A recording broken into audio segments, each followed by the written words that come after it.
60 60 वाजता येतो. किती वेळ आनंद असते? 1 मिनिट. त्याच्यानंतर हे प्रमाणात आनंद. जो आनंद कधीच संपत नाही त्याला आनंद म्हणावा. देवाचं दर्शन घ्यावं, आनंद म्हणावा. देव आपल्या जवळ यावा, आनंद म्हणावा. तो आनंद म्हणावा. तो सत्य आनंद आहे, सत्य आनंद. आणि म्हणून त्या आनंदाची आपल्याला प्राप्ती म्हणजेच भगवंत आहे. त्यालाच मोक्ष म्हणायचं. मोक्ष म्हणजे काही दूर नाही, देव दूर नाही, जवळच आहे. याच्यावरती माझ्या अंतरीचं. आणि म्हणून भगवंत आपल्या जवळच आहे. आपणच भगवंत आहे. हे जमलेले सगळे देव आहेत. कारण यांच्यामध्ये जो वास आहे तो वास रूपानं म्हणजे चैतन्य रूपानं तो पूर्ण आहे, परब्रह्मच आहे. आपल्या चैतन्य म्हणून आलोत आपण. चैतन्य म्हणून डोळ्यानं पाहिले आणि ते जर निघून गेलं तर हे जड आहे.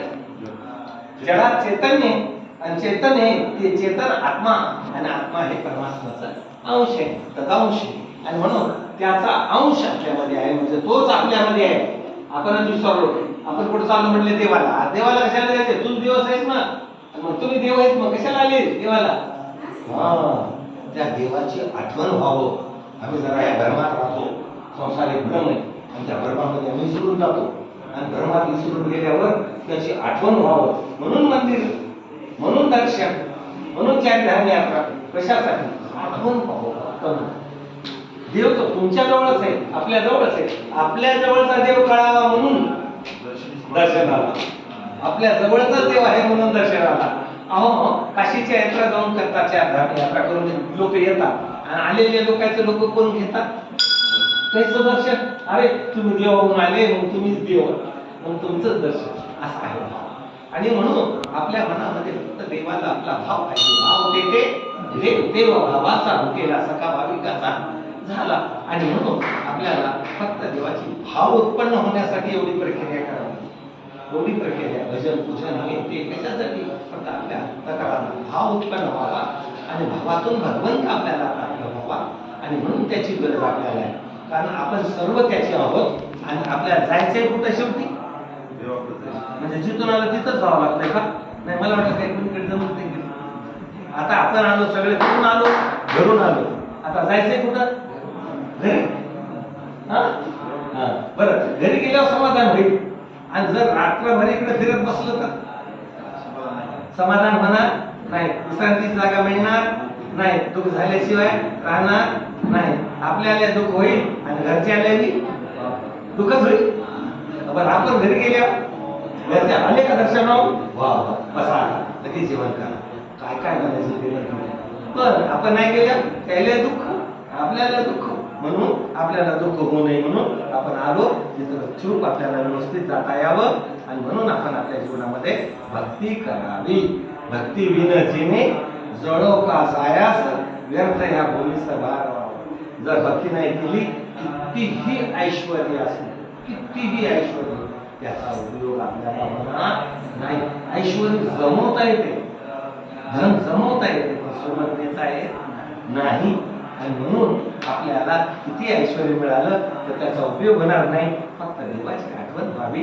आणि त्याची प्रकार सांगा भक्तीची प्रकार म्हणजे काय? भक्तीचे प्रकार म्हणजे स्मरण. भक्तीचे प्रकार म्हणजे आधी आठवण आणि त्याची आठवण व्हावं, त्याची आठवण व्हावं. आणि मग त्याच्यासाठी उपाय दिला. उपाय काय दिला? शिव शिव वाचे सतत आठवा, अनुकरण आठवा तुझे काही. म्हणून मुखानं त्यांचं नामस्मरण करावं. शिव म्हणा, पांडुरंग म्हणा, विठ्ठल म्हणा, राम म्हणा, जे जे जे जे नाव आहे ते नाव म्हणजे त्याची आठवण. नाव आठवण. पण देवाला नाव नाही. तुझं रूपना रेखा नाव आम्ही भक्ती धरून ठेवलेले नाव. आणि म्हणून त्याची उपासना करण्यासाठी नामाचा उच्चार आपल्याला सांगितलेला आहे. आणि म्हणून कलियुगामध्ये काय सांगितलेलं आहे? शिव शिव वाचे सतत आठवा, अनेक न आठवा तुझे काय. आपण दुसरं आठवण्याऐवजी आपण त्याचीच आठवण करावं. आणि त्याची आठवण केली की देव नामामध्येच आहे. नाम हे भगवंताला प्रिय आहे. नामाची तारक म्हणून नाम हे तारणार आहे. आणि म्हणून म्हणले मनमत मने नाम नौका नामाचीच नौका आहे आणि त्या नामाच्या नौकेत बसलं की पैल फिरायला जाता येतं. आणि म्हणून जसं नौकेत बसलं की पलीकडे जाता येते नावेत बसल्यावर, तसं नामाची एक नौका आहे. म्हणून स्वामीला सांगितलंय संतांचे विचार आपल्याला घ्यायचे, कारण संत हे अनंत आहे. संतांचे विचार म्हणजे अनुभवजन्य ज्ञान आहे. आणि म्हणून आपल्याला भक्तीचा उपाय म्हणजे नाम सांगितला. म्हणून नामाला नौका म्हणलेली आहे. आणि त्या नामाच्या नौकेत जर आपण आरूढ असलो की नक्की पैल फिरायला जाणार. आणि म्हणून कलियुगामध्ये नाम हे अत्यंत सोपं साधन भक्तीसाठी सांगितलेलं आहे. भक्तीसाठी नाम हे साधन. म्हणून चालता उठता बैसता बोलता स्मरावे अनंता प्रेम भरे. म्हणून नामाने त्याचा आपला भक्तीचा मार्ग आपल्यासाठी मुक्त केलेला आहे. आणि म्हणून वाल्याचा वाल्मिक ऋषी झाला. आपल्याला रामायणात माहिती आहे वाल्याचा कोण झाला? वाल्मिक ऋषी. कशाच्या बाळा? नारदांची संगत मिळाली. नारदांनी उपदेश केला आणि त्यांना काय विचारायला दिलं? नाम जप करायला काय दिलं? नाम. आणि त्या नामाचा जप त्यांनी अखंड केला आणि शेवटी वाल्याचा वाल्मिक ऋषी झाला. कशाच्या बाळा? नामाच्या बाळा. आणि म्हणून आपल्याला सोपं साधन सांगितलंय. योग याग तप. योग याग तप प्राणायाम अधिक कलिमाचे जे खरं साधन. योग याग हे न पूर्वी कृत त्रेता द्वापार युगामध्ये ते केलं. योग हे ते सगळं केलं. कृत त्रेता द्वापार युगात योग समाधी लावली की असे ऋषी मुनी त्यांनी त्या समाधीमध्ये समाधीस्थ व्हायचे.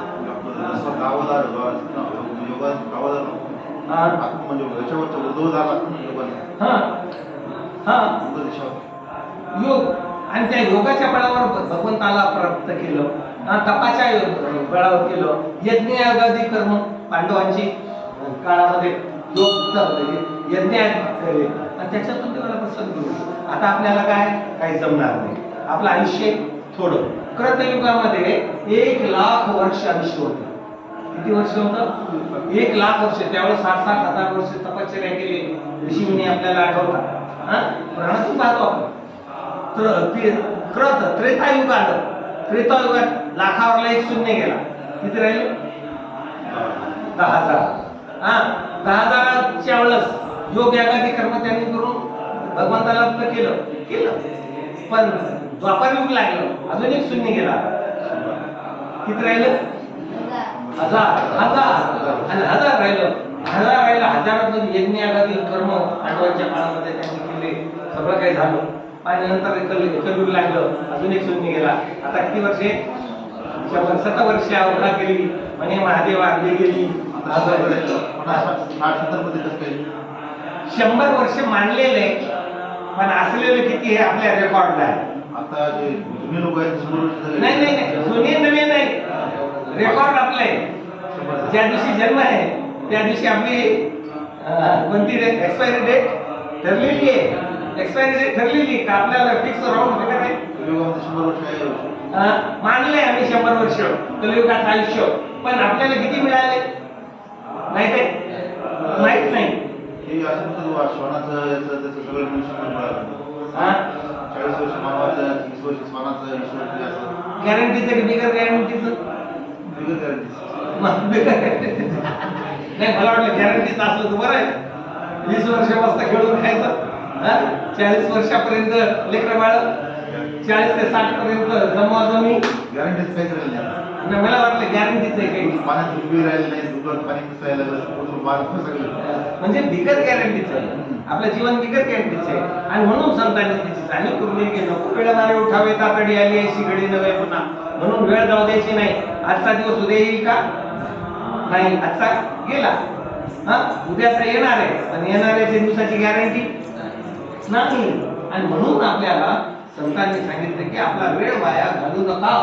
तुकाराम महाराजांनी काय सांगितलं की क्षणोक्षणी हाची तिकडला नाही, हाची करावा विचार.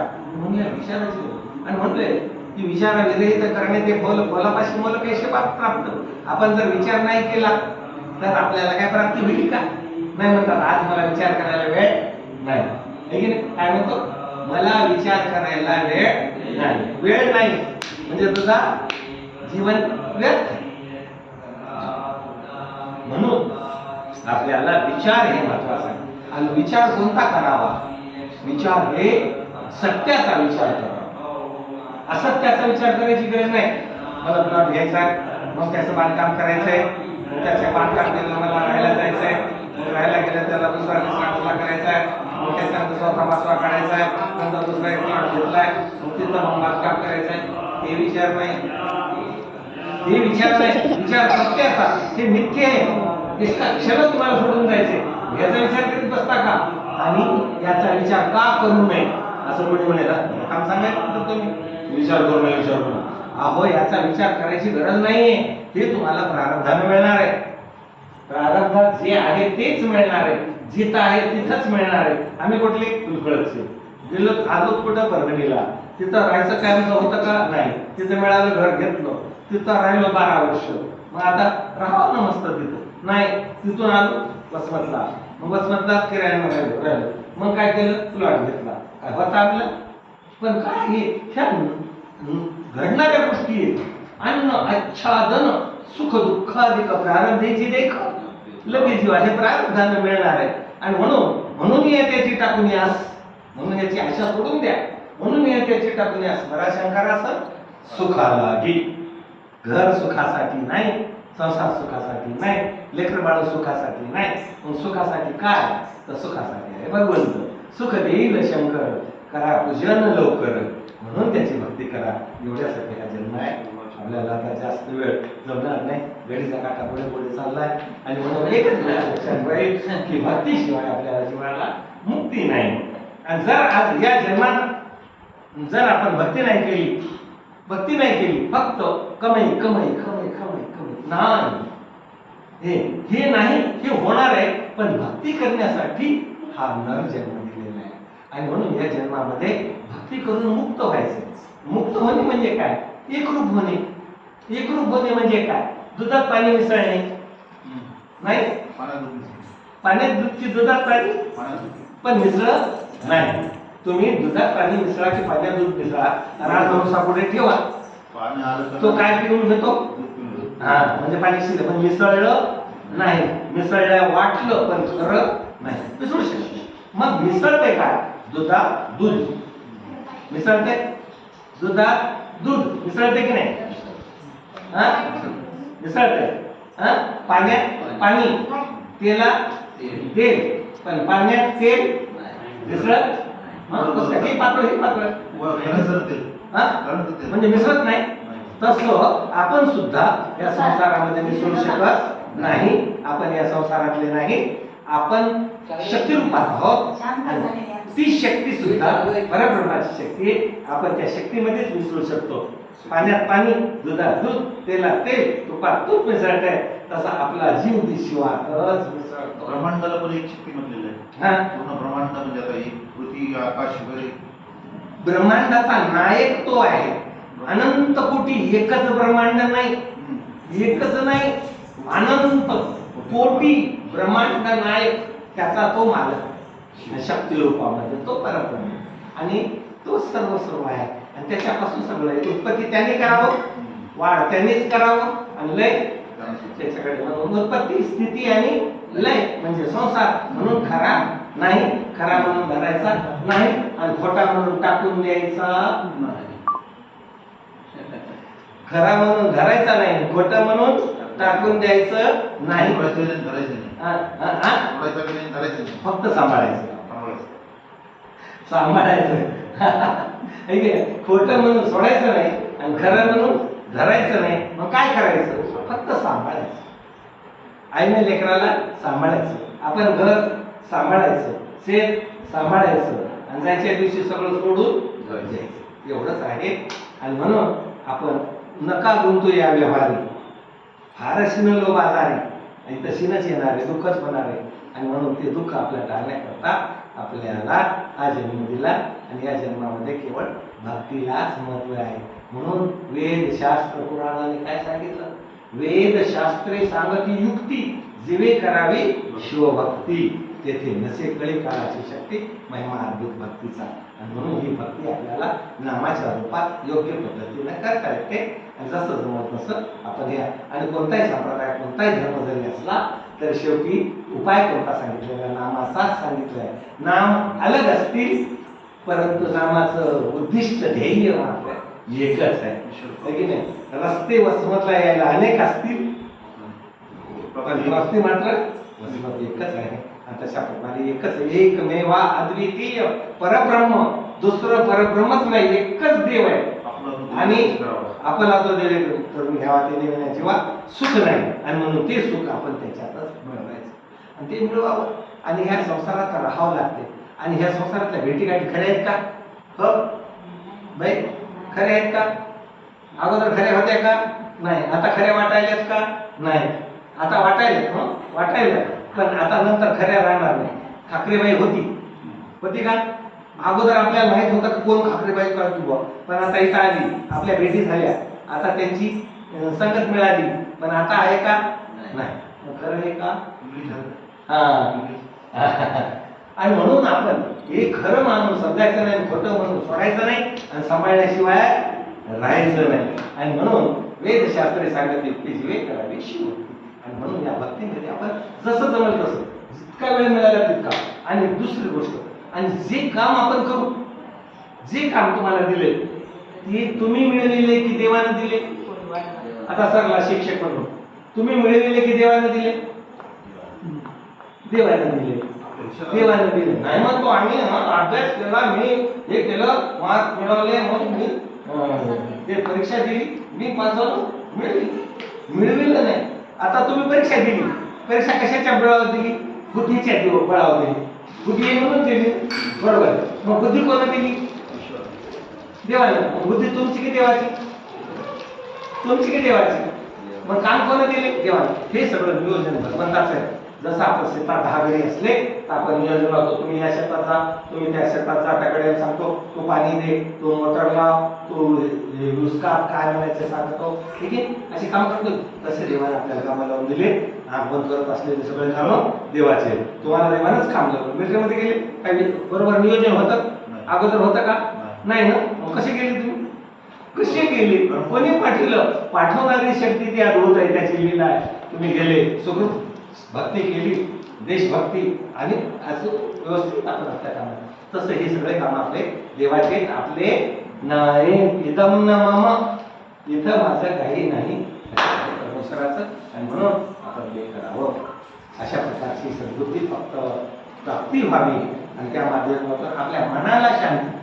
आणि म्हणून तुम्ही म्हणले ना, मन करारे सर्वसिद्धीचे. आपलं मन कसं असावं? प्रसन्न असावं की गढूळ असावं? प्रसन्न असावं, चंचल नसावं. चंचल नसावं म्हणातो. मना एवढी चंचल वस्तू जगात दुसरी कोणतीच नाही. मन हवे मन काय? मग मन स्थिर असावं की चंचल असावं? स्थिर असावं. मग स्थिर राहण्यासाठी आपल्याला भक्तीची गरज आहे. आणि मन स्थिर राहावं. मग स्थिर असलेलं पाणी निर्मळ असते आणि हालचाल करणारं पाणी कसं असते?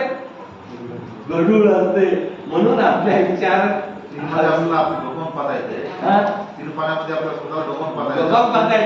पण अस्थिर पाण्यामध्ये आपण पाहू शकत नाही. तसं मन सुद्धा आपलं स्थिर असावं आणि शांत असावं. शांत असण्यासाठी फक्त देवांचंच नामस्मरण सांगितलेलं आहे. बरोबर. अशामध्ये काय सांगितलं? जैसे जैसे कीजिए नामस्मरण तैसे अंगी शांती येई पूर्ण. शांती योगे अक्षय ज्ञान येई आता. म्हणून शांती जी मनाला आली ते ईश्वराच्या तिथून येते. शांती धारण करणाऱ्या माणसाला ब्रह्म म्हटलेलं आहे. शांती हेच ब्रह्म आहे. शांती ब्रह्म. एकनाथ महाराजाला काय म्हटले? शांती ब्रह्म. त्यांच्याकडे किती शांती होती म्हणलं? किती म्हणजे त्यांच्याकडची शांती भंग करण्याचा प्रयत्न केला. आणि एक माणूस होता, ते म्हणला कसं काय राग येत नाही म्हणले? शांती एकनाथ महाराजाला रागच येत नाही म्हणले. रागच येत नाही म्हणले. कसा येत नाही म्हणले? राग बघतो असे चांडाळ चौकडी बसलेले. आणि म्हणला ठीक आहे. मग त्याला आपल्या खिडकीत बसायचं घराच्या बैठकीच्या. आणि मग बैठकीत पाहिलं एकनाथ महाराज यायले म्हणले, त्याच्या अंगावर फुकायचं. त्यांनी आंघोळ करून यायचं गोदावरीला आणि झोकायचं, थुकलं की म्हणायचं अरे पुन्हा जायचे, पुन्हा येऊन आंघोळ करायची आणि पुन्हा जाऊन थुकायचं. असा वेळेस 101 वेळेस 100 वेळेस केल्यावर मग मात्र त्याला वाटलं की आता काही खरं नाही, यांना काही राग येत नाही. मग काय केला, उठलं आणि एकनाथाला झाली की त्याचे पाय धरले की म्हणजे महाराज मला कृपा करा, म्हणले माफ करा, मी तुम्हाला त्रास दिला. म्हणजे काय त्रास दिला? अरे तू तर माझं लई चांगलं केलं, मी दिवसातून एकदा आंघोळ करीत होतो, आज मला किती वेळेस आंघोळ मिळाली? 101 वेळेस मिळाली. अरे मीच तुझ्या पाया पडायला पाहिजे, म्हणले तू किती चांगला माणूस आहे. आता रागाला का? अशी ही शांती होते. म्हणून मनात शांती असावं, मनात प्रसन्नता असावं, आणि शांती हे जीवातलं सुख आहे. आणि जिथं शांती नाही तिथं सुख नाही. मला शांती म्हणण्याचा संत शिरोमणी ब्रह्मस्वामी महाराज की जय, सिद्धेश्वर भगवान की जय, सद्गुरु शिवाचार्य महाराज